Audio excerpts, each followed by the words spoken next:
Thank you very much. Good afternoon. Thank you for making it to the last session. I'm very much grateful that you guys are here. I wasn't sure if there's going to be anyone, to be honest. I'd like to give you a bit of an insight into my PhD research about farmer action groups at the University of Bristol. And to stick with a bit of a participatory approach, I would quite like some audience participation. So do feel free to shout out some suggestions for this first question. But what do you, as practitioners or researchers, understand participatory approach to be? What does it mean to you guys? Two-way communication. Excellent.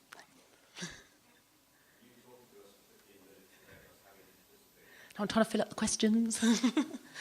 Any more ideas? Or is anyone familiar with using a participatory approach? Well, this could be quite interesting then, actually, because you might be able to take away some top tips. So I'm going to try and share two examples of a participatory approach used in the farming industry, how they kind of work and what results you can get from them. And hopefully you'll walk away being a bit of a believer in trying to do this in your own everyday work. So the methodology in my PhD was based very heavily on the Stable Schools, which is a project set up in Denmark by Mette Vast, where she was getting groups of Danish dairy farmers, organic, together to discuss their practices, their data, herd data, to reduce the reliance on antimicrobials. And they were like 1 year long projects, about 6 farmers in each group, and they'd circulate round and learn from each other to reduce use. And they were deemed to be a huge success, and they even were adopted into Danish legislation. So organic dairy farmers can choose to participate in one of these, to reduce their antibiotic use rather than having the vet out more often, which for a vet I thought was quite interesting.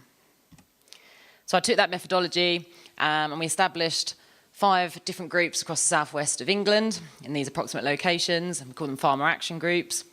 And we followed them for 2 years as they met on each other's farms to discuss and challenge each other how to reduce use. There's 30 farmers in total in the project. Wide variety of systems. We only actually had 2 organic farms in the project, the rest were conventional, so that's quite different. Different variation in yield and size and block carving all year round, so not statistically representative, but very illustrative of UK dairy farming. Each group would meet on each other's farm every 4 to 6 weeks, so it's quite an intense process. There was about 5 to 8 farms in each group, and the meeting was based around a farm walk led by the farmer. They would have discussions about what the host farm was doing, what was going really well, and some constructive criticism about maybe some pinch points or opportunities for change when it came to antimicrobial use. There were 2 phases to the meetings or to the project. The first phase where everybody in the group would host for the first time and have each other there, learn the confines of what that host farmer was working within, and come up with a practical list of strategies called an action plan of what that host farmer could work on going forward. The second phase of meetings was we all revisited each other's farm again 8 to 12 months later to evaluate, well, you know, what have you done on that action plan? What's worked, what hasn't? I mentioned we had facilitated discussion. This can mean many different things, many different people, but we were quite strict. We was not going to just sit around, have a cup of coffee and talk about the weather. These were quite structured meetings, and we would use different kind of activities developed in often the charity sector to help the farmers reflect on what they were seeing, what they were talking about, and how that could distill into a practical list of strategies. So the classic here is post-it notes. One of the facilitators that helped with this actually got post-it notes littered all over a car after one meeting. So we took that as good feedback. We also used things like mapping, where we've got a volunteer farmer in the group to draw the walk that they'd just been around with guidance from the group, and then they used that as a discussion tool to pick out things that were going really well for that host farmer and areas that they could maybe focus on an action plan, so red dots. And just to show you that they got really engaged with this, even the dog joined in. We also used score charts. So this was like an anonymous piece of paper where the farmers could rate from 1 to 10 the different areas of the farm walk that they'd just been on. And then we'd collect those scores and present that to the group. And that would quite nicely highlight what the group thought were really strong points of that host farm, and maybe some areas that we could pick apart pertaining to the way they use their medicines or their herd health. And we use ping pong balls as well, like ranking exercises. So there's lots of different activities that you can do to create better discussion rather than what I'm doing now, like death by PowerPoint. Ultimately, it was all to form these action plans, so a list of practical strategies that farmer could work on, that was from other farmers. I was sort of there as a bystander, really, just collecting all this data, so I wasn't given advice unless requested. And they were very varied and very holistic. Anyone hazard some guess of how many things they might think would come up on an action plan created by some farmers? On average, how many suggestions they might come up with? Ambitious. Some of them did, actually. That was the top range. On average for this project, there was 10 practical suggestions on each farmer's action plan, which as a vet, I was like, God, that's quite a lot. And considering we were revisiting these farms and action plans only 8 to 12 months later, I was like, I don't know if they're going to do any of them. So we revisited those plans. We discussed as a group what had worked, what was still ongoing, what the farmer disregarded, and if there were any disasters, which luckily there were very few. And on average, 8 to 12 months later, they were implemented 53% of those actions on their action plan, so either partially or fully. And just to detail a bit about what was on the action plans. So I kind of collected them all, tried to group them into sort of rough topics, which is the y-axis there, and then just counted how frequently each sort of topic came up. The most common subject really was around the cubicle shed design, the bedding, how big and spacious the cubicles were.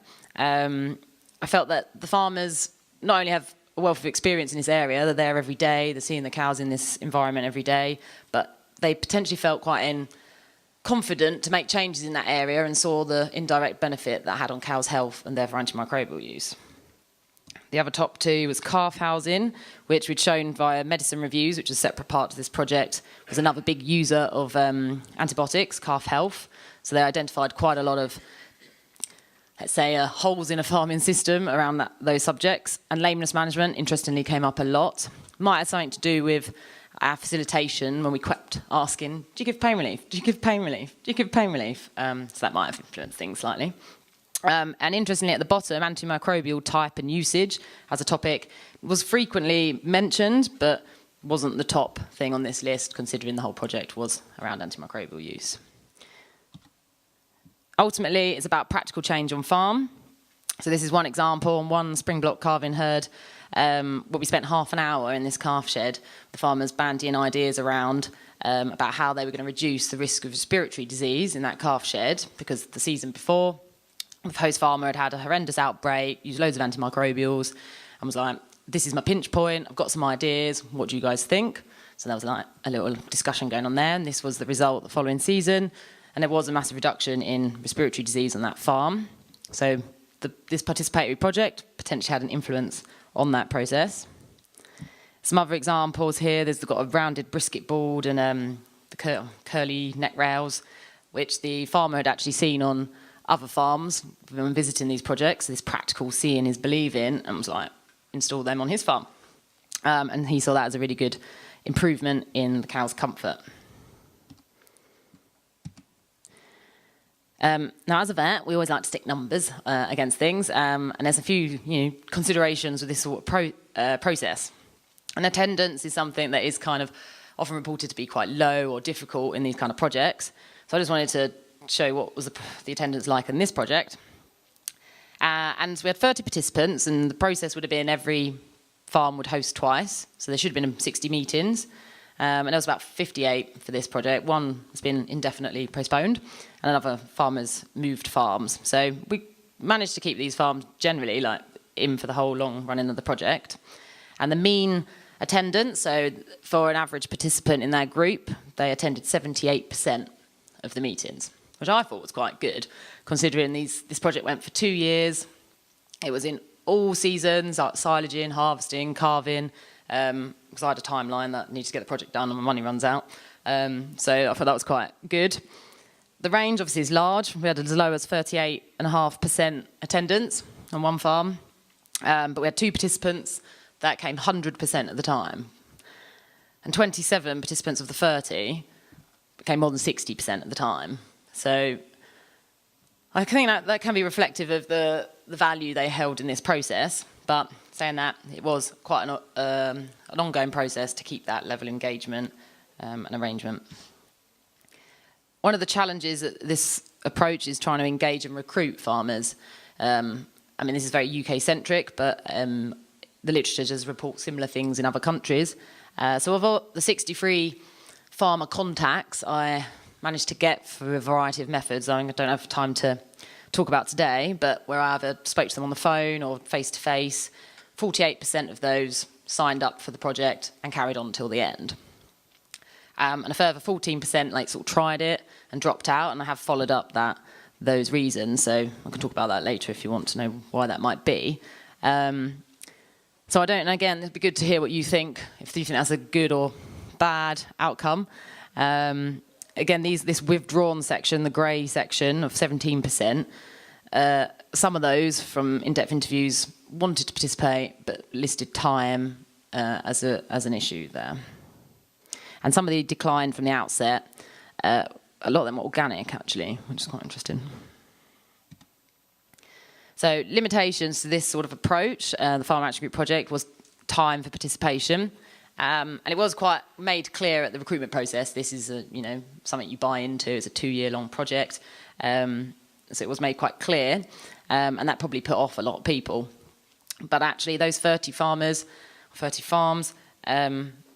realised it was a time commitment, but still valued it enough to come along. And I think that's the key thing. If you can prove the value of any kind of participatory project to a farmer, they will find time to engage. Another interesting thing that's come out of some side projects is this idea that it's a very critical process. You're inviting a load of strangers onto your farm, you're opening yourself up for criticism. That could have put people off. So there's this reluctance to share knowledge and data. And some farmers that dropped out actually didn't like the idea of farmers being the knowledge bringers to this when it comes to medicine use. They saw that as their vet's role, which I thought was really interesting. Risk of misinformation propagating. This was mainly a veterinary concern, actually, when I was recruiting, that farmers getting together without any sort of veterinary input or external expertise could result in bad practice, spreading. And as someone who was there at every meeting, it really didn't happen that much. The farmers were quite good at checking each other. So if someone said something wrong about Yoni's control or Yoni's testing, there was someone else there that would correct them. And I was always on the awareness for any welfare issues, so that was my ethical obligation. So that kind of brings you on to the last point. These projects and participatory work do depend on a facilitator. So my supervisors described them as a bit of a knowledge broker, so you are sort of harnessing the knowledge that's already in these groups, but you can bring it in from either external or from yourself if necessary, if the group needs it. But ultimately, these farmers are really bought into the idea, which was really pleasing to work with. So, to summarise, key points. The knowledge in these groups did come from the farmers. We had no external speakers. I was there as a researcher. We had an external facilitator at the start from HDB Dairy, but they had the expertise for this problem. That's what we were harnessing. It has resulted in a change in behaviour and practices, or influenced them at least. But these long-term changes are very hard to measure, and ideally I'd love to come back, do the medicine reviews, the action plans, 2 to 3 years down the line to really see how sustainable this is. And effective facilitation is key to the run-in, and they've mentioned that over and over again in interviews and things. So that's the farm action groups, a bit of introduction to Sabre schools. Hopefully that resonates with some of you, but I'd be interested to hear your thoughts now.